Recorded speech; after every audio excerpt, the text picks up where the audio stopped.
이 고린도 교회에서 복음화가 되기 이전에는 얼마나 많은 어려움이 있었는지에 대해서 성경의 그 17장 말씀부터 18장을 쭉 읽다 보면 그 흐름을 알 수가 있습니다. 원래 바울 사도가 예수 그리스도를 믿고 난 이후로부터 이방인들을 대상으로 해서 복음을 증거하는 전도자였습니다. 선교사가 됐죠. 그래서 여러분 쭉 보다 보면 빌립보라는 지역에 들어가서 바울과 실라가 복음을 증거하다가 감옥에 갇혔다가 하나님 기적적으로 나오게 되고, 그리고 난 다음에 데살로니라는 지역에 들어가 가지고 복음을 증거해서 그 지역에서도 그 바울 사도의 전도를 받고 그 지역에 교회가 세워지게 됩니다. 그리고 이제 데살로니가 교회가 이제 어느 정도 안정된 상태 속에 놓여 있다 보니까 바로 이 바울은 또 다시 어디로 이동을 하냐면 베레아라는 지역으로 이동을 합니다. 이 베레아로 이동해 보니까 그 베레아 사람들은 이 데살로니가의 사람들보다도 오히려 신사적이고 그리고 또 온순합니다. 그래서 복음을 쉽게 잘 받아들이게 돼요. 그래서 저들은 데살로니가 사람들보다도 신사적이고 그 복음을 증거하는데 호의적으로 마음이 열려져 있는 거죠. 그래서 바울이 복음을 전할 때 이 베레아 사람들이 그 말씀을 쉽게 잘 흡수가 되고, 그리고 그 말씀이 사실인가 해서 바로 이 데살로니가의 사람들은 그 말씀을 또 상고하고 또 깊이 또 묵상하고 연구하면서, 그래서 이 베레아 사람들이 다른 어떤 타 지역에 살고 있는 사람들보다도 월등하게 바로 신사적이고 지적이고 그리고 겸손하고 아주 그 지역이 참 좀 축복받은 지역, 그 축복받은 사람들 사는 그 지역이 바로 뭐냐면 베레아라는 지역에서 살고 있는 사람들이라고 볼 수 있습니다. 이제 바울 사도가 그러잖아요. 자, 빌립보에서 바로 뭐냐면 찬양과 기도와 힘노스, 찬양과 기도를 하다가 옥문이 열려지게 되고 감옥을 지켰던 간수장의 집안이 다 구원받고, 그리고 빌립보 교회가 세워지고, 데살로니가 가니까 또 데살로니 가서 복음을 증거했더니 막 엄청난 부흥의 역사가 일어나게 되고, 그 다음에 이제 베레아를 또 들어보니까 베레아 사람들은 데살로니가 사람들보다도 오히려 신사적이고 복음을 쉽게 받아들이게 되고 호의적이고, 그리고 말씀이 사실인가 해서 상고하고, 이런 모습들을 딱 보니까 바울이 너무 이제 어깨에 뽕이 들어간 거예요. 자신감이 붙은 거죠. 이 하나님의 은혜가 너무 능력이 많고 너무 귀하다. 이건 인간의 힘으로는 알 수 없는 일이다라고 마음에는 믿음으로 가지고 있었지만은 또 한편으로는 내 능력도 좀 있지라는 어떤 그런 교만한 마음도 있었던 것 같아요. 그렇게 해서 그 마음, 다시 말하면 하나님의 능력과 약간의 교만한 마음을 가지고 어디로 들어가냐면 이제 아덴이라는 지역으로 들어갑니다. 이 아덴으로 딱 들어갔는데, 아덴에 딱 들어가 보니까 그 안에 지역마다 우상들이 우글거린 거예요. 사람들이 우상 앞에 쩔어 있고, 그리고 또 디아스포라 유대인들도 우상 앞에 쩔어 있는 상황을 보면서 이 바울 사도가 분개를 한 거예요. 근데 그 아덴이라는 지역의 도시거든요.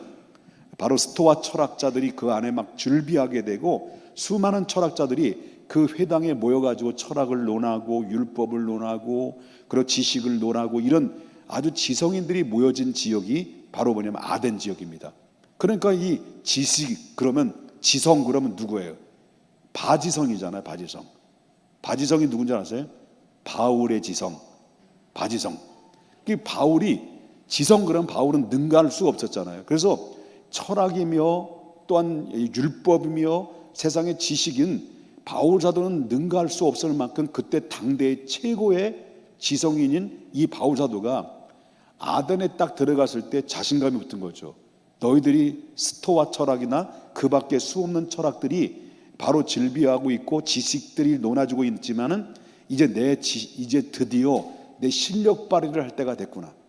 내가 이제 드디어 실력 발휘를 할 때가 됐구나 해서 아덴에 들어가가지고 회당에 들어가가지고 이제 복음을 증거하려고 했더니, 복음을 증거할 때 옛날에는 예수님은 부활하셨습니다. 예수님은 다시 오실 것입니다. 예수님이 죽음과 부활과 예수님의 재림을 선포했을 땐 사람들이 돌아왔는데, 바울 사도가 아단에 딱 들어가고 생각이 달라진 거예요. 그러니까 이 사람들이 지식들이 많으니까 뭘로 접근하는 거죠? 바로 복음으로 접근하는 것이 아니라 우선 뭐예요? 자기 지식을 가지고 바로 그들에게 접근을 하게 된 거죠. 철학자들이 있는 데는 철학으로 접근하고 지식 있는 지식인 접근해서 그들에게 논할 때 그때 회당이 뿐만 아니라 그들이 모여진 곳에서 이야기를 나누는 모든 대화들이 바로 뭐냐면 하다가 이제는 논쟁이 벌어. 논쟁, 철학의 논쟁이 벌어. 그들의 아덴 사람들의 철학자들과 이 바울 사도가 철학을 가지고 접근해 가지고 그들에게 논할 때 막 논쟁이 일어나죠. 논쟁이 일어나는 게 뭐예요? 바로 서로 네 말이 맞다 내 말이 맞다라고 하다가 이제 뭐예요? 목청이 높아지면서 싸움의 일보 직전까지 노는 거 아니냐요. 그러니까 이 아덴 사람들이 바울 사도가 이 철학으로 세상의 지식으로 들어가가지고 복음을 전하려고 했다가 완전히 바울 사도는 실패해버리고 마는 거예요. 그 아덴에서 예수 믿는 사람이 안 나온 거예요. 그 전까지만 해도 빌립보나 아니면 데살로니나 아니면 또한 이 베레아나 모든 지역들마다 바울이 가는 곳마다 복음의 역사를 통해서 수많은 사람들이 회개하고 세례받고 교회가 세워졌는데 아덴만큼은 실패한 거예요. 실패한 이유가 뭐냐? 자기 지식으로, 자기 철학으로 복음을 증거하려고 했던 이 바울의 잘못된 생각에 의해서 실패하고 마른 거죠.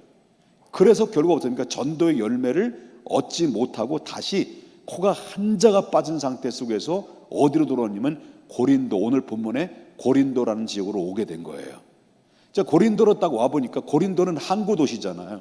항구 도시인데 그때 당시를 보게 되면 어떤 상황이었냐면 로마 황제에 의해서 바로 이 이방인들, 소위 말하는 로마 사람 이외의 디아스포라 유대인들은 전부 다 이 로마로 떠나라는 철거 명령을 내려요. 바로 내쫓이는 거죠. 바로 전부 떠나라라는 명령이 떨어졌습니다. 그래가지고 이 로마에 살고 있는 이 디아스포라 유대인들은 진보다리를 싸들고 이제 로마를 떠나서 각 지역마다 뭐 빌립보나지 아니면 고린도 뭐 등등 지역마다 타국으로 이제 이민을 하게 되죠. 그래서 이 고린도에서 이 바울 사도가 누구를 만나냐면 브리스길라와 아굴라 부부를 만나요. 그 사업가죠. 바울 사도도 뭡니까? 텐트를 만드는 직업을 가지고 있었어요. 이렇게 만나가지고 고린도 교회에 들어가서 고린도라는 지역에서 복음을 증거하는데 이 바울 사도가 이미 아덴에서 복음을 전하는데 실패하고 이제 코가 한자가 빠지고 바로 자존감이 완전히 땅바닥에 요동치는 가운데 있다 보니까 완전히 좌절에 빠진 거죠. 그래도 이제 회당에 들어가서 간간히 복음을 증거하는데 유대인들이 또 부닥치는 거죠. 율법주의자들에 의해서 부딪히고 서로 핍박을 받고 이런 이 바울 사도는 이제 완전히 죽을 맛에 놓여져 있는 그런 가운데 있었다라고 하는 거죠. 절망 속에 있었다는 거죠. 그런 가운데에서 바울 사도가 오늘 본문에 보니까 꿈을 꾼 거예요. 꿈을 꾸면서 하나님이 바로 이 환상 중에 그에게 나타나셔서 무슨 말씀을 하셨는데 오늘 본문에 보니까 딱 3마디의 말씀을 바울 사도가 하셨다라고 하는 거예요.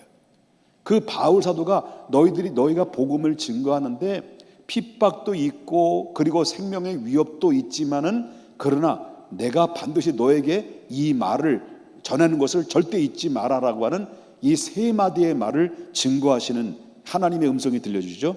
이것이 여러분과 함께 읽었던 9절에 나오는 말씀입니다. 9절을 다시 한번 보겠습니다. 여기까지 이해되셨으면 아멘 하십시다.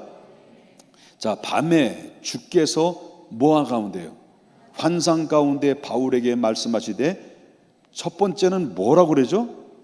두려워하지 마라. 두려워하지 말라는 이유가 뭐냐면 바울 사도는 아덴에서 바로 뭐냐면 조직의 쓴맛을 본 거예요. 한마디로 전도 열매를 한 번도 얻지를 못하고 그냥 패배한 가운데 돌아오다가 고린도에 조차도 와도 자기 마음대로 안 되는 거예요. 오히려 또 위협받고 이제 완전히 사면 초가가 된 상태 속에서 완전히 자존감이 나락에 떨어져 있는 가운데 있을 때 그 안에 바울을 죽이겠다라고 하는 이 유대인들, 정통 율법주의 유대인들이 바로 뭐냐면 칼을 갈고 있는 가운데 언제 어느 때 무슨 일이 발생할지 모르는 그런 가운데 있었다는 거죠. 그때 가장 절망 가운데, 여러분 알다시피 여러분 이 엘리야가 750명이죠. 850명. 850명이요. 갑자기 여러분 째려보니까 다 잊어버렸네요. 바알신과 아사라신을 단칼에 죽였단 말이에요. 그런데 죽이고 나서 이세벨이 바로 뭐냐면 내가 너를 죽이지 않으면 신이 나를 위해서 벌을 내리겠다라는 그 말 한마디에 딱 완전히 자존감이 내려가지고 바로 뭐냐면 이 엘리야가 어디까지 도망합니까? 바로 로뎀나무 밑에 들어가가지고 그 안에서 나를 죽기를 원합니다. 나는 다 틀렸습니다. 마구 완전히 나락에 떨어진 거예요. 그럴 때 하나님이 바로 이 로뎀나무 그늘 아래 거기서 죽기를 자처하고 나락에 떨어져 있는 그에게 하나님이 까마귀를 통해서 먹을 걸 갖다 주시고 엘리야야 일어나라 라고 하는 음성을 들어서 다시 그에게 힘을 주셔서 그를 일으켜 세워서 또 사명의 길로 내보내는 그런 역사를 우리가 구약에서 볼 수 있듯이 바울이 그런 거예요. 절망에 빠져 있어요. 실패한 거예요. 선교의 바로 한 그 삶 속에서 정말 실패의 도가니 안에 싹 갇혀 있는 가운데 있었을 때 하나님이 그에게 너는 두려워하지 마라. 이것은 무슨 말입니까? 핍박을 받는 거에 대해서 겁내지 마라 라는 그런 말씀을 하고 있다라고 하는 거죠. 선교나 전도에는 언제나 바로 뭐냐면 복음을 들어가기 때문에, 복음은 영혼들을 살려내는 능력이 있기 때문에, 복음은 그들의 영혼을 주님께 인도하는 그런 능력의 구원의 역사가 있기 때문에 거기에 구원받는 사람들을 구원받지 못하게 그 어둠의 영들은 그 주변의 사람들을 선동해서 복음을 전하는 자에게 생명을 위협하게 되고 그래 유혹을 하게 되고 무너뜨리게 만드는 일들이 우리가 복음에 들어가는 현장 속에 얼마든지 느끼고 얼마든지 바로 체험할 수 있는 상황이라는 거죠. 선교사들도 마찬가지고 우리가 복음을 나가게 되면 우리를 기쁨으로 환대해 주거나 바로 기쁨으로 받아주는 바로 베레아 성도들 같지는 않다라는 거죠. 바로 아덴 같은 사람들 아니면 고린도의 회당에서 유대인들처럼 바로 바울을 핍박하고 죽이려고 하는 모함한 사람들도 있듯이 우리가 생명을 구원하는 일에 있어서는 그들을 건져내기까지는 우리는 반드시 핍박이 따를 수밖에 없는데 그 핍박 때문에 주저앉고 실패했던 그 자존감 때문에 떨어진 자존감 때문에 좌절의 늪에 떨어져 있었던 바울에게 너희는 두려워하지 마라. 이 음성은 바울을 다시 일어나게 만들게 하고 바울을 다시 회복하게 만드는 주님의 온유한 음성이 힘 있는 음성이었다는 것을 우리가 볼 수 있다라고 하는 겁니다. 여러분, 우리의 전도뿐만 아닙니다. 우리의 삶 속에는 우리를 두렵게 하는 일들이 얼마나 많이 있습니까? 여러분들을 위협하는 일들이 얼마나 많이 있습니까? 내 건강의 위협도 있을 것이고요. 그리고 또한 나의 모든 미래의 불투명한 문제도 있을 것이고요. 그리고 인간관계에 대한 불투명한 문제 있을 것이고요. 부부의 관계, 정말 좋지 않는 관계, 그리고 모든 상황들이 꼬여지고 꽈질 대로 비비 꽈질 수 있는, 꼬여져 있는 이런 상황들 앞에 우리는 사람들 속절없이 무너질 수밖에 없는 상황 앞에 있을 때 우리 주님의 음성은 우리 귀를 열고 들어보면 언제나 어느 때나 바로 여러분 귓가에는 계속해서 주님의 말씀을 통해서 때리시는데 오늘도 바울에게 들려주셨던 말씀처럼 여러분에게도 동일한 말씀인데 두려워하지 마라. 여러분 두려워하지 마십시다. 어떤 상황에 입달지라도 두려워하지 말자. 이것은 바로 우리의 모든 두려워하지 않는 것은 바로 누구의 뜻이냐? 우리의 뜻이 아니라 하나님의 뜻이다라는 것을 여러분 기억해야 될 줄 믿어요. 그리고 두 번째로 바로 무슨 말씀하셨냐면 침묵하지 말라는 겁니다. 침묵하지 마라. 이것은 무슨 말이에요? 잠잠하지 말라는 거예요. 자, 보십시다. 9절 보겠습니다. 두려워하지 말며 뭐하지 말고요. 침묵하지 말고 이것은 바로 뭐냐면 복음 증거하는 일에 주저하지 말라는 겁니다. 왜 주저하지 말라는 겁니까? 복음을 전할 때 사람들을 구원할 수 있는 능력이기 때문에. 복음이 뭡니까? 복음의 핵심이 뭡니까? 예수님은 십자가에 못 박혀 죽으셨습니다. 예수님은 다시 부활하셨습니다. 예수님은 다시 오실 것입니다. 그분은 우리의 구원자입니다. 그분을 믿을 때만이 우리는 구원받을 수 있습니다. 당신도 예수님의 십자가를 의지하고 부활하신 예수님을 영접해서 내가 믿는 예수님, 내가 구원받은 예수님을, 구원을 허락하신 예수님을 당신도 믿어서 예수 그리스도 안에서 하나님 한 백성으로 같이 살자라고 하는 이 메시지의 복음 증거하는 일에 주저하지 말라라고 하는 말씀하고 있다는 거죠. 이것은 바로 뭐냐면 우리가 침묵하는 동안 수많은 잃어버린 영혼들이 마귀에게 올무에 사로잡혀서 계속해서 개끌려가듯이 끌려가서 결국 사망의 음침한 골짜기로 가는 것입니다. 우리가 침묵하는 동안 수많은 영혼들이 지금도 사망의 음침한 골짜기에서 바로 영원한 처절한 심판 가운데 슬피 울며 이를 갈며 저 음부 속에 빠져들어가는 모습들을 우리가 보게 될 때 하나님은 급한 음성으로 두려워하지 마라, 그리고 침묵하지 마라. 우리가 침묵하게 되면 수많은 잃어버린 영혼들, 구원받기로 작정된 자들 전부 다 빼앗긴다라는 말씀입니다. 오늘날 한국교회가 문제가 발생됐던 것을 말하면 침묵했다라는 거죠. 복음을 증거하지 않았다라는 겁니다. 복음 앞에 입을 닫았다는 것입니다. 그 이유가 뭘까요? 복음을 전하는 일에 입을 닫으니까, 침묵하니까 그 대신 바로 뭐냐면 사단의 영에, 악한 영에 사로잡힌 이단들이 오히려 잃어버린 영혼들을, 우리가 구원받을 백성들을 전부 다 뺏어가서 결국 그들을 사망의 길로 치닫게 만들었던 원인이 바로 뭐냐면 우리 기성교회들이 침묵했기 때문에 그렇다는 거죠.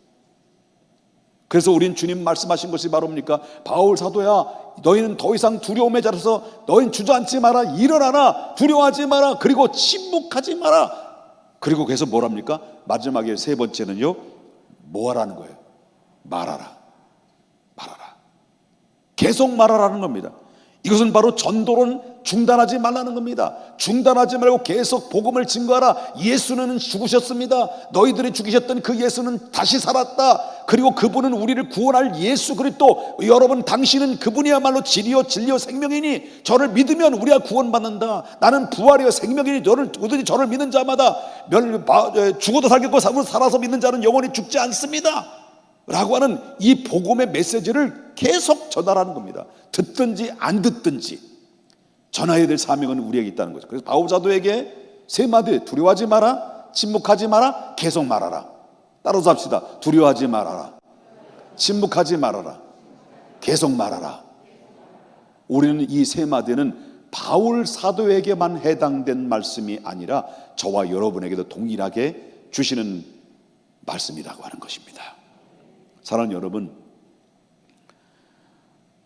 우린 전도할 때 어떤 생각을 합니까? 전도 딱 이렇게 얘기하면 우린 전도에 대해서 핍박이 두려워하거나 사람들이 먼저 두려움이 내 안에 있는 거죠. 그리고 입을 열면, 그럼에도 불구하고 오늘 말씀을 통해서 두려움에서 일어나고, 그리고 나서 침묵하지 말고 계속해서 복음을 증거하는 일에 주저하지 않고 계속 우리가 하나님의 말을, 하나님의 복음의 메시지를 전해야 된다. 한마디로 말해서 복음 증거는 바로 뭐냐면 우리들의 사명이라는 것을 잊지 말아야 된다는 거예요. 동시에 복음 증거하는 자의 배후에는 하나님이 이렇게 바울 사도에게 얘기한 이유가 뭘까요? 두려워하지 마라, 침묵하지 마라, 계속 말하라, 이렇게 말씀하신 그 이면에는 바로 뭐냐고 말하면 배후에 누가 보호해주고 있다는 거예요. 하나님 여호와께서 보호자가 되셔서 항상 보호가 따른다는 거예요. 복음을 들고 나가는 자에게, 두려움을 이기는 자에게, 계속 하나님의 생명의 말씀을 전하는 자에게 항상 누가 보호해 준다는 겁니까? 하나님 여호와께서 우리와 동행하여 주시고 보호해 주신다. 한마디로 증거하는 말씀 앞에는 성령이 내 안에 강력하게 수반되고 있다는 사실을 의심하지 말고, 두려워하지 말고, 또한 침묵하지 말고 내가 만난 그 예수 그리스도를 선파하여서 그들을 구원해라고 하는 하나님의 어명 앞에 우리 모두 이 마음, 거룩한 부담스럽지만은 이 거룩한 것이고요, 또 부담스럽지만 이 거룩한 부담 앞에 순종의 자리로 두려워하지 말고 주저하지 말고 계속 우리가 하나님의 말씀을 듣든지 안 듣든지 선포할 때 바로 뭐냐면 그 안에 바로 뭐냐면 내 자신 먼저 스스로가 잠든 영혼을 깨우게 되고 대각성이 일어나게 되고 내가 다시 회복되게 되고 내가 주님을 바라보게 되고 내가 주님을 붙잡게 되고 주님의 말씀을 의지하게 되고 내가 가는 현장에 기적이 나타나게 되고 응답이 나타나게 되는 것은 내가 두려워하지 않고 침묵하지 않고 계속 말을 할 때, 복음을 들고 나갈 때 그 안에 역사는 누가 하시느냐? 하나님께서, 성령께서 나를 붙들고 나를 이끌어 가신다는 것을 우리는 나갈 때 체험자가 된다는 것을 믿으셔야 될 줄 믿습니다. 이 은혜가 여러분과 저가 있어지기를 원합니다. 이제 돌아오는 얼마 남지 않는 전도 기간뿐만 아니라 우리 일생 동안 살아감에 있어서 바로 뭐냐면 우리가 받은 이 은혜는 복음을 증거하는 어떤 누구를 만나서 어떻게 이야기를 할까, 무슨 말부터 얘기할까, 이렇게 이야기할 이 문제에 주저하거나 두려워할 필요 없습니다. 나가면 할 말을 하나님이 우리에게 다 성령께서 입을 통해서 토해내게 하신다는 거죠.